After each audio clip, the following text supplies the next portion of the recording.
அண்மை செய்தியை பார்க்கிறோம். தீவிரவாத தாக்குதல் நடைபெற்ற பஹல்காம் பகுதிக்கு சுற்றுலா செல்வதற்காக தமிழகத்திலிருந்து புறப்பட்ட நபர்கள் நூலிழையில் உயிர் தப்பி இருக்கிறார்கள். 5 நாள் பயணமாக அவர்கள் நேற்று பஹல்காமிற்கு சென்றிருக்கிறார்கள். 68 பேர் இதில் உயிர் தப்பி இருக்கக்கூடிய நிலையில் அதில் சிலர் தற்போது தங்கள் அனுபவங்களை பகிர்ந்திருக்கிறார்கள். அதனை பார்க்கலாம்.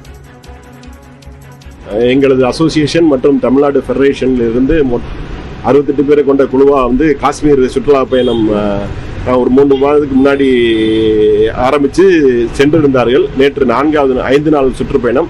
நேற்று 4வது நாள் அவங்க பஹல்காம் ஏரியாவில் சுற்றி பார்க்கறதுக்காக போயிருந்தாங்க. அது ஒரு 4-5 பாயிண்ட் சொல்லியிருந்தாங்க.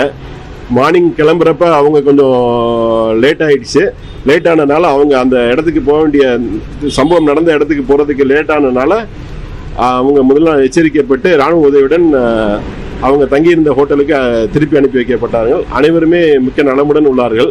அனைவரும் எல்லாருமே வயதானவர்கள் தான். கிட்டத்தட்ட 60 வயது 50 வயதை கடந்தவர்கள் தான் போயிருக்காங்க. பெண்கள் ஒரு 25 பேர் போயிருக்காங்க.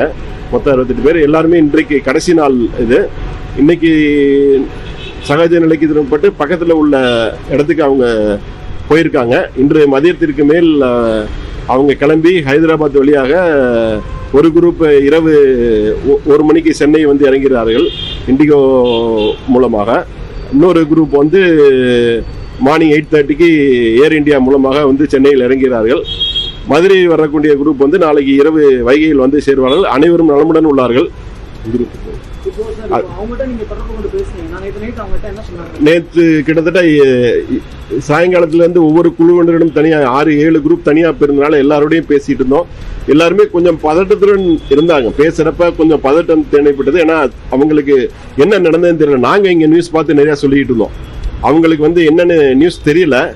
நாங்கள் ஃபோனில் இந்த மாதிரி நடந்திருக்கேன் எப்படி இருக்கீங்க என்னன்னா அவங்க ராணுவ உதவின்னு திரும்பிக்கிட்டு இருக்கப்ப எல்லாரும் ரூமுக்கு சேர்ற வரைக்கும் நாங்கள் அவங்களோட பேசிக்கிட்டே தொடர்புலேயே தான் இருந்தோம். எல்லாரும் ரூமில் இது பண்ணி செட்டில் ஆனதுக்கப்புறம் தான் எங்களுக்கு கொஞ்சம் நிம்மதியாக இருந்துச்சு. அன்னை மீனாட்சியின் அருளால் தாமத கிளம்பியதால் தப்பித்தோம் என்று அவர்கள் கூறினார்கள். அது அவருக்கு இந்த இதில் அவர் நேரடியாக பாதிக்கப்படவில்லை. ஆனால் அவர் ஏற்கனவே இருதய நோயாளி. மேலும் விஷயம் கேள்விப்பட இருதய பாதிப்படைந்து அவரும் இராணுவ ஆஸ்பத்திரிக்கு கூட்டிக்கு சென்று ஸ்டென்ட் மாற்றி அவரும் மிக நலமுடன். அவருடன் இரவு 10 மணி அளவுக்கு அவருடனே பேசினோம். காலையிலுமே அங்கிருந்தவர்கள் அவருடன் சந்திரவுடமே பாலசந்திரன் அவர்களுடனே பேசினாங்க. அவரும் நலமுடன் உள்ளார். அவர் வெள்ளிக்கிழமை வரைக்கும் அங்கே இருக்க சொல்லியிருக்காங்க. வெள்ளிக்கிழமைக்கு அப்புறம் அவங்க திரும்பி பாதுகாப்புடன் அனுப்பி வைக்கப்படுவார் என்று கடவுளை பிரார்த்திக்கிறோம். அனைவரும் நலமுடன் மதுரை திரும்புவார்கள் என்று அன்னை மீனாட்சி பிரார்த்திக்கிறோம். மதுரையைச் சேர்ந்த மோட்டார் வாகன விற்பனையாளர் சங்கம் மூலமாக பஹல்காம் பகுதிக்கு சுற்றுலா சென்ற தமிழக பயணிகள் 68 பேர் தாமதமாக புறப்பட்ட காரணத்தினால் நூலிழையில் உயிர் தப்பியிருக்கிறார்கள். இதையடுத்து அவர்கள் பாதுகாப்பாக ஊர் திரும்ப இருப்பதாக அந்த சங்கத்தைச் சேர்ந்தவர்கள் குறிப்பிட்டிருக்கிறார்கள்.